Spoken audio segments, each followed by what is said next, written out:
करते हैं। आइए आज के अध्ययन के लिए हम गलातियों की पत्री में से जैसा अध्ययन करते आए हैं वैसे ही अध्ययन में आगे बढ़ेंगे। हम निकालेंगे गलातियों की पत्री और उसका चौथा अध्याय, गलेशियंस चैप्टर 4, और हमने उसका 1 से 7 आयत तक अध्ययन किया था पिछले सप्ताह, और आज हम 8 आयत से आगे की ओर बढ़ेंगे और मनन करेंगे। हम उसकी 19 आयत तक मनन करने की कोशिश करेंगे, 19 या 20 आयत तक। तो इससे पहले कि हम आगे बढ़े, एक बार इस भाग को वापस पढ़ लेते हैं। गलातियों 4 का 1 आयत से 20 आयत तक जल्दी से पढ़ने में मदद करें, फिर हम इस पर मनन करेंगे। मैं ये कहता हूँ कि वारिस जब तक बालक है, यद्यपि तो वस्तुओं का स्वामी, तो भी उसमें और दास में कुछ भेद नहीं, परंतु पिता के ठहराए हुए समय तक रक्षकों और भंडारियों के वश में रहता है। वैसे ही हम भी जब बालक थे तो संसार के आदि शिक्षा के वश में होकर दास बने हुए थे, परंतु जब समय पूरा हुआ तो परमेश्वर ने अपने पुत्र को भेजा, जो स्त्री से जन्मा और व्यवस्था के अधीन उत्पन्न हुआ, ताकि व्यवस्था के अधीनों को मोल लेकर छुड़ा ले और हमको बालक होने का पद मिले। और तुम जो पुत्र हो, इसलिए परमेश्वर ने अपने पुत्र की आत्मा को जो है हे पिता कहकर पुकारता है, हमारे हृदय में भेजा है। इसलिए तू अब दास नहीं परंतु पुत्र है, और जब पुत्र हुआ तो परमेश्वर के द्वारा वारिस भी हुआ। भला हुआ तो तुम परमेश्वर को न जानकर भला तब तो तुम परमेश्वर को न जानकर उनके दास थे, जो स्वभाव से परमेश्वर नहीं। पर अब जो तुमने परमेश्वर को पहचान लिया, वरन परमेश्वर ने तुमको पहचाना, तो उन निर्बल और निकम्मी आदि शिक्षा की बातों की ओर क्यों फिरते हो, जिनके तुम दोबारा दास होना चाहते हो। तुम दिनों और महीनों और नियत समयों और वर्षों को मानते हो। मैं तुम्हारे विषय में डरता हूँ, कहीं ऐसा न हो कि जो परिश्रम मैंने तुम्हारे लिए किया व्यर्थ ठहरे। हे भाइयों, मैं तुमसे विनती करता हूँ, तुम मेरे समान हो जाओ, क्योंकि मैं भी तुम्हारे समान हुआ हूँ। तुमने मेरा कुछ बिगाड़ा नहीं, पर तुम जानते हो कि पहले पहल मैंने शरीर की निर्बलता के कारण तुम्हें सुसमाचार सुनाया, और तुमने मेरी शारीरिक दशा को, जो तुम्हारी परीक्षा का कारण थी, तुच्छ न जाना, न उससे घृणा की, वो परमेश्वर के दूत वरन मसीह के समान मुझे ग्रहण किया। तो वह तुम्हारा आनंद मनाना कहाँ गया? मैं तुम्हारा गवाह हूँ कि यदि हो सकता तो तुम अपनी आंखें भी निकाल कर मुझे दे देते। तो क्या तुमसे सच बोलने के कारण मैं तुम्हारा बैरी बन गया हूँ? वे तुम्हें मित्र बनाना तो चाहते हैं, पर भली मनसा से नहीं, वरन तुम्हें अलग करना चाहते हैं कि तुम उन्हीं को मित्र बना लो। पर यही भी अच्छा है कि भली बात में हर समय मित्र बनाने का यत्न किया जाए, न केवल उसी समय की जब मैं तुम्हारे साथ रहता हूँ। हे मेरे बालकों, जब तक तुम में मसीह का रूप न बन जाए, तब तक मैं तुम्हारे लिए जच्चा किसी पीड़ा सहता हूँ। इच्छा तो यह होती है कि अब तुम्हारे पास आकर और ही प्रकार से बोलूं, क्योंकि तुम्हारे विषय में मुझे संदेह है। परमेश्वर अपने वचन के पढ़े और सुने जाने पर अधिकाई से आशीष दे, और इस पर मनन करने के लिए परमेश्वर अपने आत्मा के द्वारा हमें उभारे। 8वीं आयत में इस प्रकार लिखा है, भला अब तो तुम परमेश्वर को न जानकर भला तब तो तुम परमेश्वर को न जानकर उनके दास थे, जो स्वभाव से परमेश्वर नहीं। देखिए, हम सब इस पत्री के संदर्भ को और यहाँ तक जो मनन करते आए हैं उसको अच्छे से जानते हैं, इसलिए मैं उसे दोहराऊंगा नहीं। केवल एक शब्द में इतना कहना चाहता हूँ, संदर्भ है कि कुछ झूठे यहूदी कलीसिया में घुस आए थे, और वो इस प्रकार से सिखाते थे कि प्रभु यीशु मसीह पर विश्वास करने के साथ साथ तुम्हें उद्धार पाने के लिए खतना कराना या यहूदी रीति रिवाजों को मानना भी जरूरी है, तभी तुम एक सच्चे मसीह हो या तभी तुम्हारा उद्धार होगा। और पौलुस इस गलत शिक्षा का खंडन करने के लिए और उनको सच्चाई को स्मरण दिलाने के लिए इस पत्री को लिख रहा है।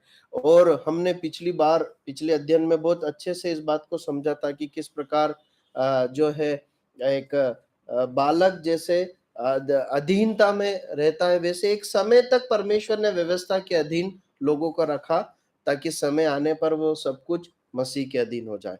अब उस वही संदर्भ है, और पौलुस आगे की ओर बढ़ रहा है। वो इस प्रकार कहता है कि भला तब तो तुम परमेश्वर को न जानकर उनके दास थे, जो स्वभाव से परमेश्वर नहीं। देखिए, इस धरती पर एक बात सबके लिए सामान्य है। एक व्यक्ति इस धरती पर जीते जी या तो सच्चे परमेश्वर के दास के रूप में जी रहा है, या फिर वो सच्चे परमेश्वर से दूर होकर किसी और का, जो परमेश्वर नहीं है, उसका दास होकर जी रहा है। पौलुस यहाँ पर उनकी जो पिछली अवस्था है उसके बारे में दो बातें कहता है। क्या क्या है? पहली बात कि तुम क्या थे? तुम परमेश्वर को नहीं जानते थे। एक बात ये बोलता है, तुम जो परमेश्वर को नहीं जानते थे, मतलब एक अवस्था उनकी ये थी कि वो परमेश्वर को नहीं जानते थे, और दूसरी अवस्था क्या थी? वो किसी बात के दास थे, मतलब वो सच्चे परमेश्वर को छोड़कर क्या बोलना चाहिए, किसी भी मूर्ति या किसी धर्म या जो स्वभाव से परमेश्वर नहीं, उसके दास थे। देखिए, जब तक एक व्यक्ति सच्चे परमेश्वर को, प्रभु यीशु मसीह को या बाइबल के परमेश्वर को नहीं पहचानता है, वो एक दासता या गुलामी की अवस्था में, और वो परमेश्वर का वचन बताता है कि वो एक ऐसी दासता में है जो शैतान द्वारा उसे दी गई है, मृत्यु द्वारा उसे दी गई। ठीक है, प्रभु सहायता करे। 9वीं आयत में आते हैं। वहां पर इस प्रकार लिखा है, पढ़ लीजिए कृपया। और अब जो तुमने परमेश्वर को पहचान लिया और परमेश्वर ने तुमको पहचाना, तो उन निर्बल और निकम्मी आदि शिक्षा की बातों की ओर क्यों फिरते हो, जिनके तुम दोबारा दास होना चाहते हो? अब देखिए, यहाँ पर पौलुस बताता है कि लेकिन तुमने क्या करा? परमेश्वर को पहचान लिया। ये गलातियों के जो विश्वासी थे, ये शैतान की गुलामी या दासता से छुड़ाकर परमेश्वर के राज्य में प्रवेश पाए हुए थे। देखिए, एक आयत को पढ़िए, कुलस्सियों 1:13, जल्दी से पढ़िए। कुलस्सियों 1:13, कुलसियंस चैप्टर 1 वर्स 13। उसी ने हमें अंधकार के वश से छुड़ाकर अपने प्रिय पुत्र के राज्य में प्रवेश कराया। देखिए, एक व्यक्ति जब प्रभु यीशु मसीह को ग्रहण करता है ना, तो एक बड़ा एक कार्य होता है। वो शैतान की और संसारिकता की गुलामी से छूटकर स्वतंत्र हो जाता है, और परमेश्वर के राज्य में प्रवेश करता है। परमेश्वर का दास होकर नहीं, परंतु परमेश्वर का पुत्र होकर प्रवेश करता है। प्रभु का धन्यवाद हो। अब 9वीं आयत में जो है पौलुस उनको उनको स्मरण दिला रहा, उनको याद दिला रहा है कि क्या हुआ है तुम्हारे साथ। जब तुमने प्रभु यीशु मसीह पर विश्वास किया तो क्या हुआ, या जब तुम पहले एक समय मूर्ति पूजा में थे, या जो ईश्वर नहीं है उनके पीछे ईश्वर मानकर चल रहे थे, तुम्हारे साथ क्या हुआ? तुमने, यहाँ पर फिर दो बातें लिखी है, क्या क्या हुआ है बता सकते हैं क्या?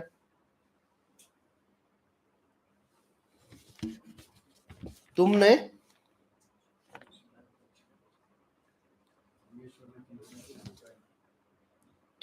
परमेश्वर को पहचान लिया, और वरन परमेश्वर ने तुमको पहचान लिया। देखिए, बहुत सरल लेकिन बहुत गंभीर बात यहाँ पर लिखी हुई है। एक व्यक्ति के जीवन में सच्चे उद्धार का कार्य जब होता है ना, तो ये दोनों बातें घटित होती। न केवल वो प्रभु यीशु मसीह को, सच्चे परमेश्वर को अपने जीवन में अपना परमेश्वर, उद्धारकर्ता, सृष्टिकर्ता करके पहचान पाता है, परंतु एट द सेम टाइम, ठीक उसी समय पर परमेश्वर भी उसे इस बात को पहचान पाता है क्या, कि ये क्या है, ये मेरा जन है ना। जब एक व्यक्ति सच्चे हृदय से परमेश्वर के सम्मुख अपने पापों का अंगीकार करके उसे परमेश्वर के रूप में अपने हृदय में ग्रहण करता है, वो जान लेता है कि हाँ, ये बाइबल का परमेश्वर सच्चा परमेश्वर है, यही सृष्टि करता है। प्रभु यीशु मसीह वो परमेश्वर है जो मेरे पाप, परमेश्वर पुत्र है जो मेरे पापों के लिए मरा, जी उठा, मैं अपना जीवन उसे देता हूँ अपने पापों से पछताकर। जब जब ये पहचान, ये बोध उसके हृदय में होता है, ठीक उसी समय पर परमेश्वर भी उसे अपने संतान के रूप में पहचान लेते हैं।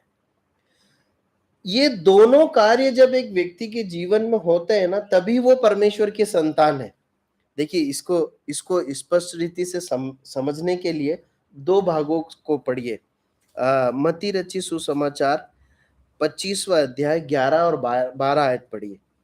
मत्ती 25 का 11 और 12, मैथ्यू चैप्टर 25 वर्स 11 और 12।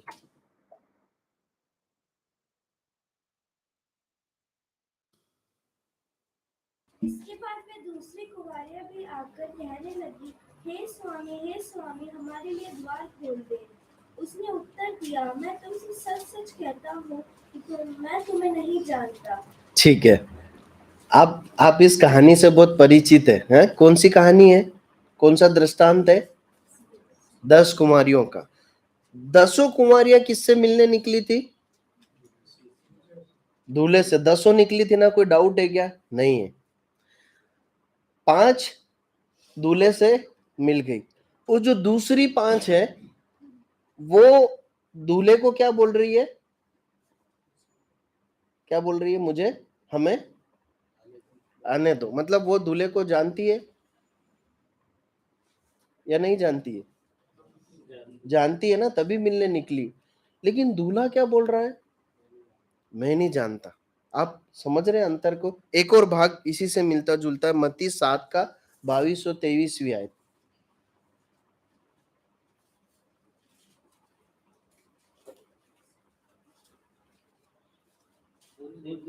उस दिन बहुत तेरे मुझसे कहेंगे, हे प्रभु क्या हमने तेरे नाम से भविष्यवाणी नहीं की और तेरे नाम से दुष्टात्माओं को नहीं निकाला और तेरे नाम से बहुत अच्छे काम नहीं किए, तो मैं उनसे खुलकर कह दूंगा कि मैंने तुमको कभी नहीं जाना, एक कुकर्म करने वालों मेरे पास से चले जाओ। देखिए यहाँ पर कितनी स्पष्टता से लिखा है। कुछ लोग परमेश्वर को बोल रहे हैं, प्रभु यीशु मसीह आने वाली भविष्य की घटना बता रहे हैं कि कुछ लोग बोलेंगे ऐसा, प्रभु हमने तेरे नाम से ये किया, हमने तेरे नाम से वो किया। मैं उन्हें क्या बोल दूंगा? मैं थोड़ा जानता हूं, ऐसा नहीं, मैंने तुम्हें कभी नहीं जाना, मैंने तुम्हें कभी नहीं जाना। देखिए, परमेश्वर सच में उस व्यक्ति को जानते हैं जिसने उस पर विश्वास किया है और जो अपना जीवन उसके लिए जी रहा है। आप समझ रहे हैं? परमेश्वर अच्छे से इस बात में डिफरेंशिएट कर पाते हैं, मतलब अलगाव कर पाते हैं, अलग अलग करके उन लोगों को देख पाते हैं जो केवल नाम मात्र के लिए मेरा नाम ले रहे हैं, स्वार्थ के लिए मेरा नाम ले रहे हैं, या जो सचमुच में जिन्होंने मेरे पास विश्वास किया है और विश्वास के साथ आज्ञा मानते हुए मेरे पीछे चल रहे हैं। इन दोनों लोगों को परमेश्वर अच्छे से जानते। प्रियो, आज आज आज हमारे लिए एक प्रश्न चिन्ह है ये वचन, ये भाग, कि मैं जब इस बात का दावा करता हूं ना कि मैं प्रभु यीशु मसीह का शिष्य हूं, तो क्या प्रभु यीशु मसीह भी इस बात को सर्टिफिकेट दे सकते हैं, प्रमाणित कर सकते हैं कि हाँ, ये मेरा शिष्य है, इसने मुझ पर विश्वास किया और मेरे लिए इस धरती पर जी रहा है। देखिए, मैं साधारण भाषा में कहें तो यदि कोई व्यक्ति कहे कि मैं मोदी जी को, प्रधानमंत्री मोदी जी को जानता हूं, तो कोई बड़ी बात है क्या? नहीं। बड़ी बात कब होगी? जब मोदी जी बोले कि मैं उस व्यक्ति को जानता हूं, है ना। तो मैं प्रभु यीशु मसीह का शिष्य हूं, मैं मैं भक्त हूं, मैं मसीह हूं, मसीह बनकर जी रहा हूं, ये कहना, ये दावा करना बहुत आसान है। लेकिन क्या हम अपने जीवन की आज्ञाकारिता और सच्चाई को देखकर ये बोल सकते हैं कि हाँ, मेरा परमेश्वर भी सचमुच में इस बात को कह सकता है कि ये मेरा दास। जब अय्यूब के विषय में शैतान से बातचीत हो रही थी, तो परमेश्वर ने कहा, क्या तूने मेरे दास अय्यूब पर ध्यान दिया है ना? परमेश्वर जानता है कि ये मेरा दास है। प्रभु सहायता करे कि हमारे जीवन में इस प्रकार की सच्ची मसीहत को हम जी सके। प्रभु हमारी सहायता करे। ठीक है, फिर 9वीं आयत में एक और बात लिखी हुई है। क्या लिखा है? पढ़िए जरा उस आयत को वापस से। और अब जब तुमने परमेश्वर को पहचान लिया, वरन परमेश्वर ने तुमको पहचाना, तो उन निर्बत और निकम्मी आधे शिक्षा की बातों की ओर क्यों फिरते हो, जिनके तुम दोबारा दास होना चाहते हो। ठीक है, अब पौलुस उनसे कह रहा है कि तुम जो है निर्बल, निकम्मी आदि शिक्षा की ओर क्यों फिरते हो, जिनके दोबारा दास होना चाहते हो। है तो मुझे बताइए कि वो पहले किसके दासत्व में थे? गलातिया के विश्वासी। यहाँ पर पौलुस कह रहा है कि तुम क्यों दोबारा उसके दास होना चाहते हो। ये गलातियों के विश्वासी पहले किस आदि शिक्षा के वश में थे? उनके दास थे जो स्वभाव से परमेश्वर नहीं हाँ, मतलब किसके?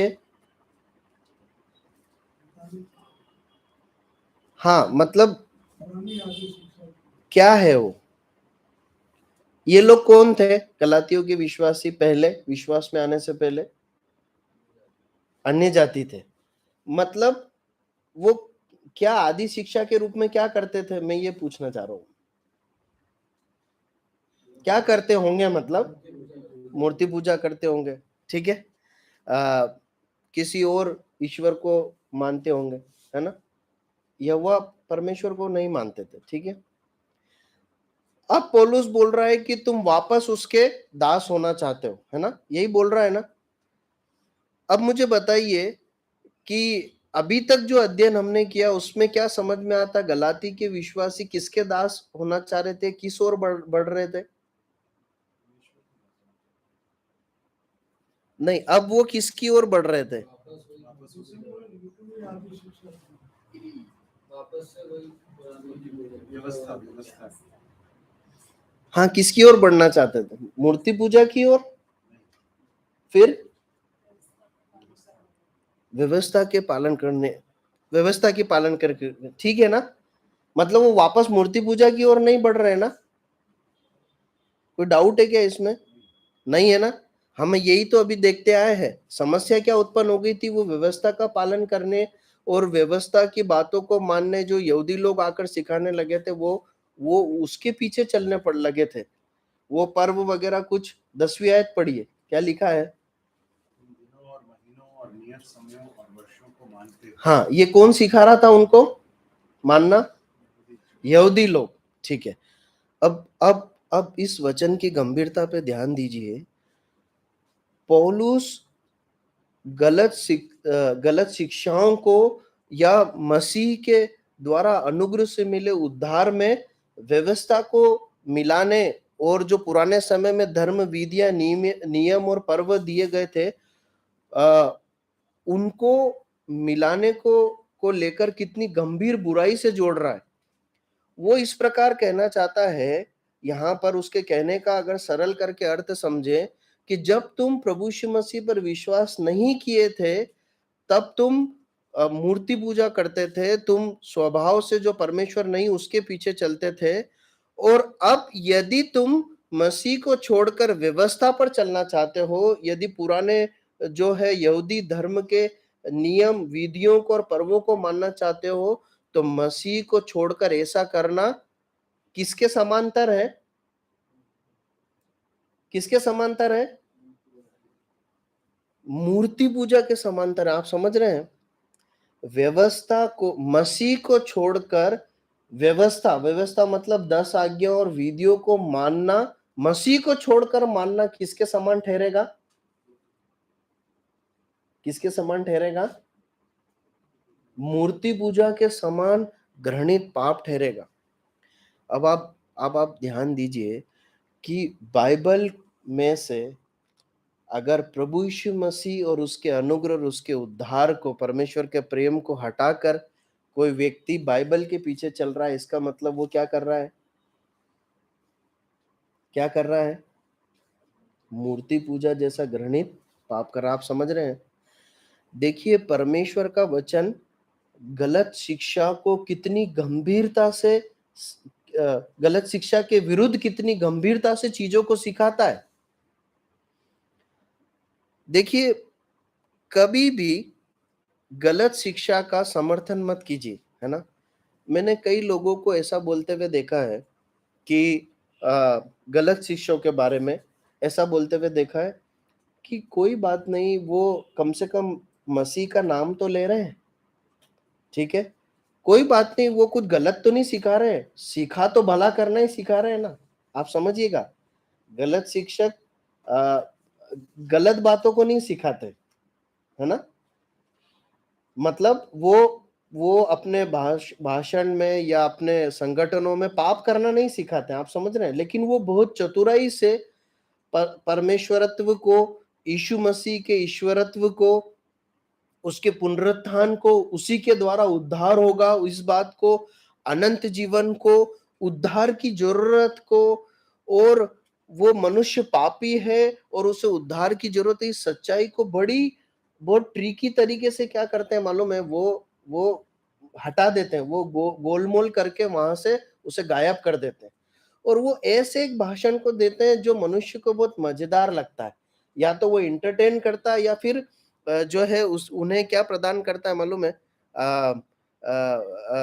एक ऐसा भक्ति का भाव एक देता है, एक ऐसी भावनाएं देता है। मैं आपसे कहना चाहता हूँ, कभी ऐसे लोगों की पुस्तकें ना पढ़ें, उनके वीडियोस ना देखें, ना ऐसे लोगों के झुंड में जाएं, ना किसी प्रकार से उनका समर्थन करें जो हमारे सच्चे प्रभु यीशु मसीह को, उसकी शिक्षा को, उसके उद्धार को छोड़कर अन्य बातों को, बाइबल की अन्य बातों को महत्व देते हैं। मैं सोचता हूँ आप जो मैं कहना चाहता हूँ, प्रभु के अनुग्रह से जो प्रभु ने प्रकट किया, वहां तक आप जरूर पहुंचे होंगे। अब एक और गंभीर बात वहां लिखी है, क्या लिखा है? वो जो शिक्षा है उसके बारे में क्या लिखा है? निर्बल और निकम्मी है, निर्बल और निकम्मी। देखिए, जो झूठी शिक्षाएं होती है ना, उनमें है ना, उनमें व्यवस्था और धर्म को मानकर एक धार्मिक ओहरा, ये एक धार्मिक चोला तो दिखाई देता है, परंतु उन शिक्षाओं में है ना जीवन की सामर्थ्य नहीं होती। परमेश्वर के लिए हमारे जीवन को बदल दे ऐसी कोई सामर्थ्य नहीं होती। देखिए, एक आयत पढ़िए इसके समर्थन में, कुलस्सियों की पत्री 2 अध्याय 20 से 23वीं आयत, जल्दी से पढ़िए।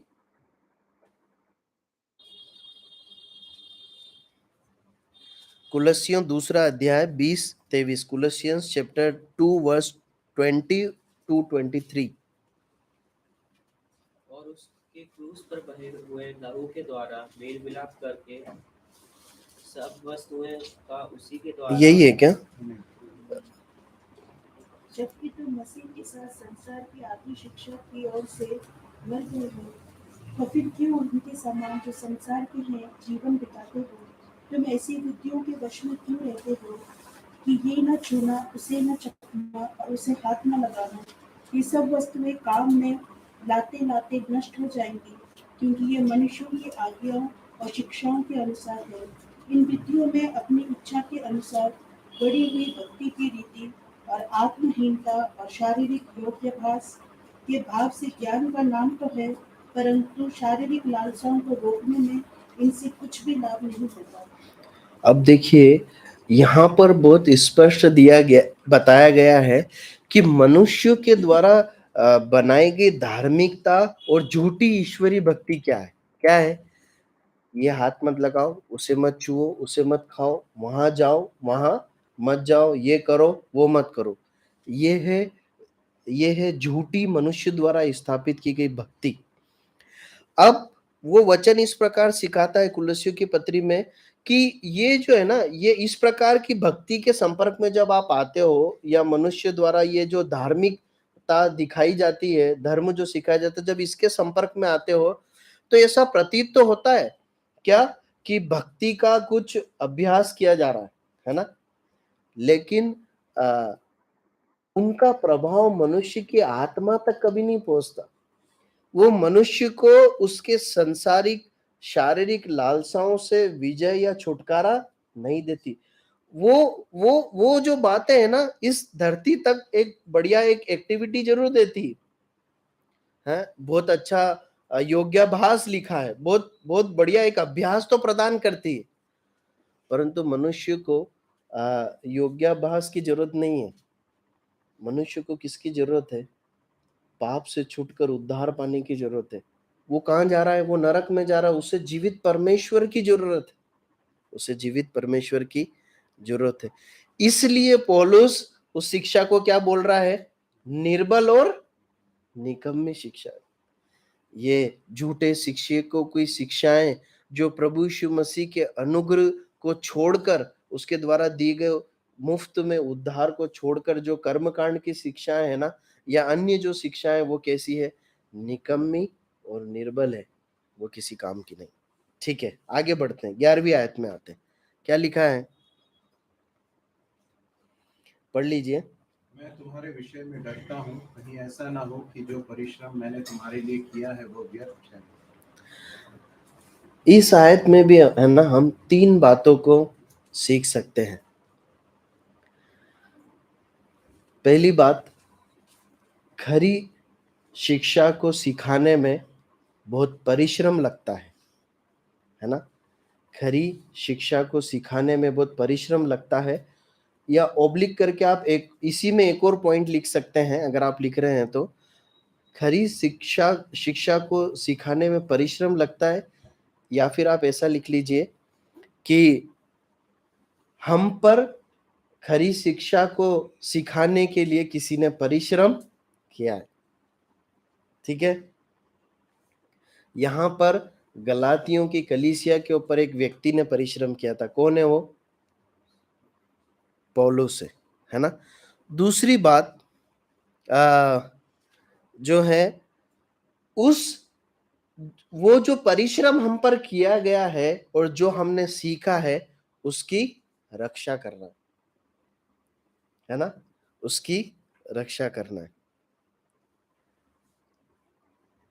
तीसरी बात, वो व्यर्थ नहीं जाना चाहिए। हमारे ऊपर किसी ने निवेश किया है ना। जब अगर हम में से हर एक जो यहाँ बैठा है ना, किसी न किसी व्यक्ति ने एक समय पर अपने समय को, अपनी ऊर्जा को, अपने पैसे को, अपने अपने कई बातों को निवेश किया हमारे अंदर, वरन आज भी कोई ना कोई कर रहा है। वो कोई भी हो सकता है, ताकि आप आत्मिक उन्नति करें। वो व्यर्थ नहीं जाना चाहिए। 3 बातों को सीखते हैं, जल्दी से कुछ आयतों को पढ़े। दूसरा तीमुथियुस 1 का 13 और 14 पढ़े। क्या लिखा है? 2 तिमुथी चैप्टर 1 वर्स 13 to 14। दूसरा तीमुथियुस 1 का 13-14। जो खरी बातें तूने मुझसे सुनी है, उनको उस विश्वास और प्रेम के साथ जो मसीह यीशु में है अपना आदर्श बनाकर रहे, और पवित्र आत्मा के द्वारा जो हमें बसा हुआ है, इस अच्छी धरोहर की रखवाली कर। जो सीखा है उसकी क्या करना है? रक्षा करना है। और वो किसके समान है? धरोहर के समान है। धरोहर क्या होता है मालूम है? धरोहर मतलब क्या? धरोहर मतलब, हाँ, जो आम तौर पर जो हमारे पूर्वज हमारे लिए छोड़ के जाते हैं ना, या फिर हम जो जीवन भर कमाते हैं और जो इकट्ठा होता है, उसे धरोहर बोला जाता है। मतलब आसानी से एक दिन में बनती है क्या धरोहर? एक दिन में नहीं बनती, है ना।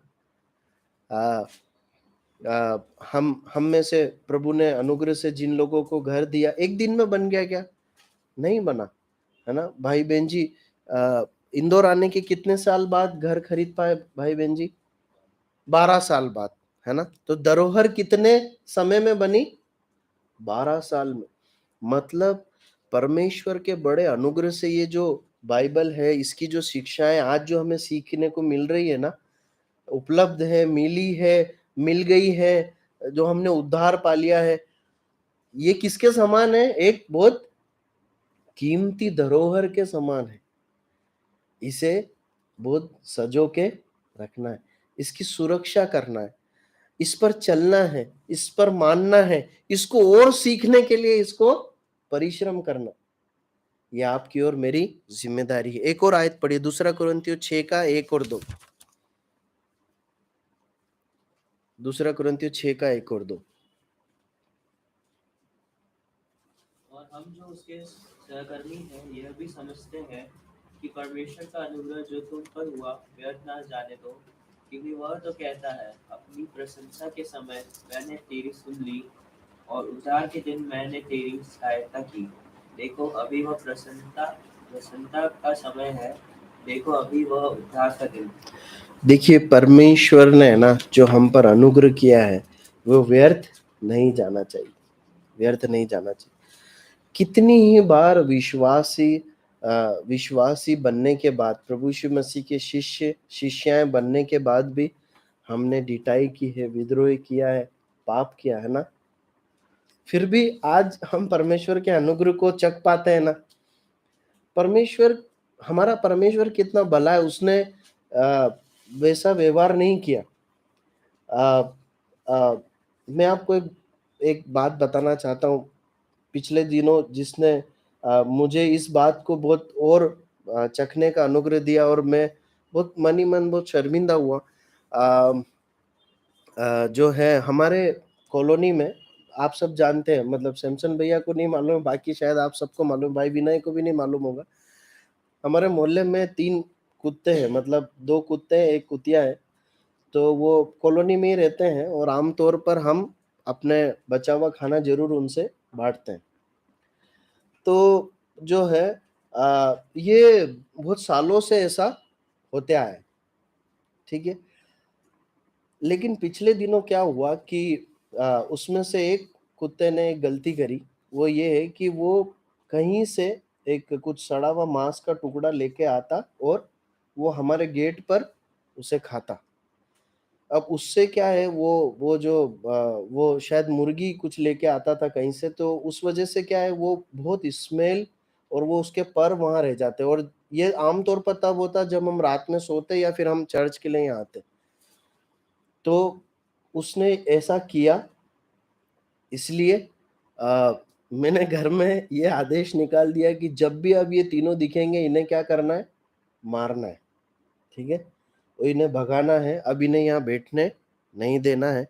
और ऐसा 2-3 दिन तक करने के बाद, हालांकि अब वो समझ गए कि अब तो हमारी पिटाई होती है यहाँ, तो इवन अब खाने की खुशबू भी उन तक पहुँचती है, तो भी वो अब आते नहीं, क्योंकि कंटिन्यू उनकी पिटाई हो रही है। जब भी वो मिलते, थोड़ी सी, बहुत ज्यादा नहीं मारते उनको, अगर डरा ही देते तो वो चले जाते। ये सब हो गया। उसके बाद एक दिन मैं बैठ के ऐसा सोच रहा था कि इस कुत्ते ने एक बार गलती करी, है ना, ज्यादा से ज्यादा 2 बार करी, और मैंने हमेशा के लिए इन्हें बहिष्कृत कर दिया। जबकि संबंध पुराना था, 4-5 साल का संबंध था उनके साथ। भाई बीनू ने कई बार बोला कि इनको एंटरटेन मत करो, पर अपने भाई की भी बात नहीं मानी, उनको खाना डालते रहे। परंतु इसलिए कि उन्होंने ऐसा करा, क्या करा, उनको हकाल दिया। और आज इस बात को लगभग महीना भर होने आया है, अब उनके लिए कोई जगह नहीं रही। मैं जब बैठकर अकेला इस बात पर सोच रहा था, तो मैंने प्रभु से इतना माफी मांगा कि प्रभु, मैं कौन हूं और मैंने इनके साथ ऐसा व्यवहार करा। पर ये जो कुत्ते ने किया ना, ये काम मैंने अपने जीवन में कई बार किया आपके सम्मुख, है ना। आपके आपके अनुग्रह को छोड़कर ऐसे गंदगी के काम किए, पर जैसा मैंने इस कुत्ते के साथ किया आपने मेरे साथ आज तक नहीं किया, आज तक नहीं किया। आप ऐसा नहीं करते हो जैसा मैंने उसके साथ किया। आप समझ रहे हैं, ये है परमेश्वर का अनुग्रह। और मैं ऐसा विश्वास करता हूं कि जब मैं इस घटना को बोल रहा हूं तो हम अपने जीवन में परमेश्वर के अनुग्रह को हम में से हर एक ने चखा होगा। हमारा परमेश्वर ऐसा नहीं करता जैसा हम करते हैं दूसरों के साथ, या हम अपने स्वभाव में जिसे अपनाते हैं। प्रभु सहायता करे। ये जो अनुग्रह है ना, जो प्रभु हमारे लिए दिन भर बरसाता है प्रतिदिन, हमें व्यर्थ नहीं जाने देना है। हमें लौटना है प्रभु के पास, या हमें प्रभु से लिपटे रहना है। ठीक है, आगे बढ़ते हैं। 12वीं आयत जल्दी से पढ़िए। हे भाइयों, मैं तुमसे विनती करता हूँ, तुम मेरे सामने हो जाओ, क्योंकि नहीं, वापस पढ़िए। मेरे समान हो जाओ, क्योंकि मैं भी तुम्हारे समान हुआ हूँ। तुमने मेरा कुछ बिगाड़ा नहीं।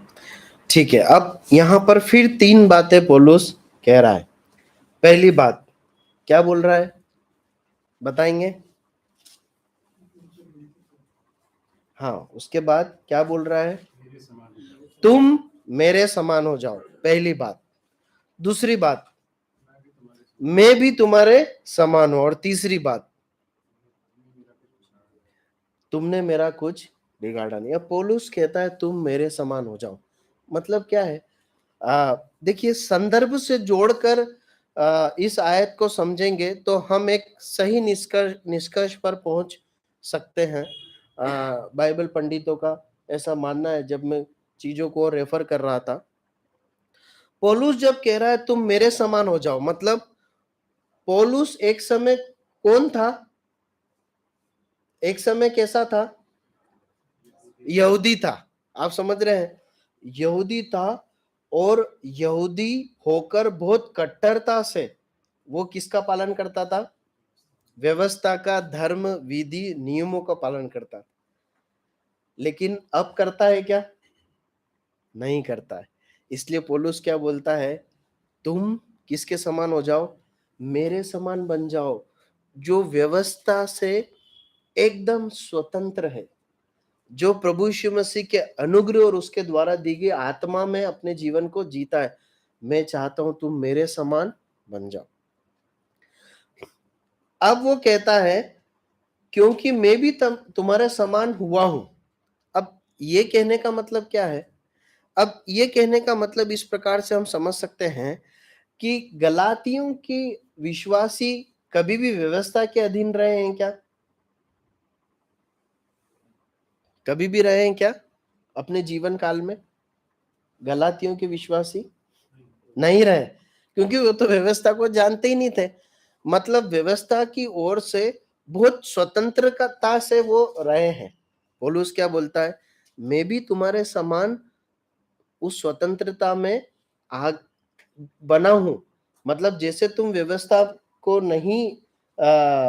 नहीं जानकर जैसे तुम थे, वैसे मैं भी तुम्हारे नाई बन गया, व्यवस्था को न मानने वाला।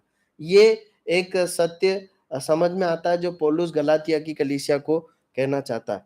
अब तीसरी बात वो कहता है क्या? तुमने मेरा कुछ नहीं बिगाड़ा। देखिए, मैंने ढूंढने की कोशिश की और कुछ और भी सामग्री का सहारा लिया, पर स्पष्ट रीति से कुछ नहीं कहा जा सकता कि ये किस विषय में पौलुस बोल रहा है कि तुमने मेरा कुछ नहीं बिगाड़ा। परंतु एक जो निष्कर्ष निकल कर आ सकता है, जो इस संदर्भ से जुड़ा है, पौलुस ये कहना चाहता है कि यदि तुम मसीह के अनुग्रह से की आज्ञाकारिता और उस प्रेम को छोड़कर व्यवस्था की ओर मुड़ते हो, धर्म विधियों की ओर मुड़ते हो, तो इसमें मेरा कुछ नहीं बिगड़ा है, परंतु किसका बिगड़ा है? तुम्हारा खुद का बिगड़ा है।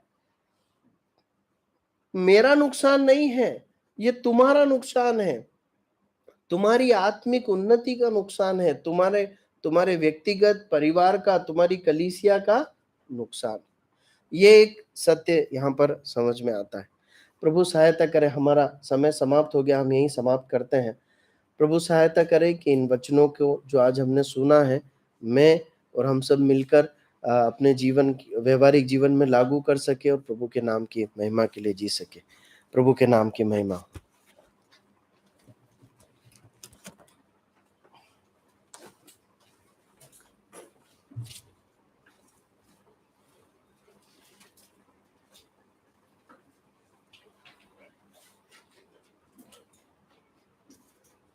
पिता, हम धन्यवाद देते हैं शाम के समय के लिए। प्रभु धन्यवाद देते हैं कि आपने अवसर दिया आपके वचन के सन्मुख बैठने के और आपके वचन से सीखने में। प्रभु धन्यवाद कि आपने अपने दास के द्वारा हमसे बात की। प्रभु धन्यवाद कि आपने स्मरण दिलाया कि हम जो अन्य जाति थे, जो आपसे दूर थे, जो मूर्ति पूजक थे, जो आपको जानते नहीं थे, जो प्रभु भारत देश में रहते थे, प्रभु जिनका आपसे कोई नाता नहीं था, प्रभु आपने हमें जान लिया और हमें भी आपको जान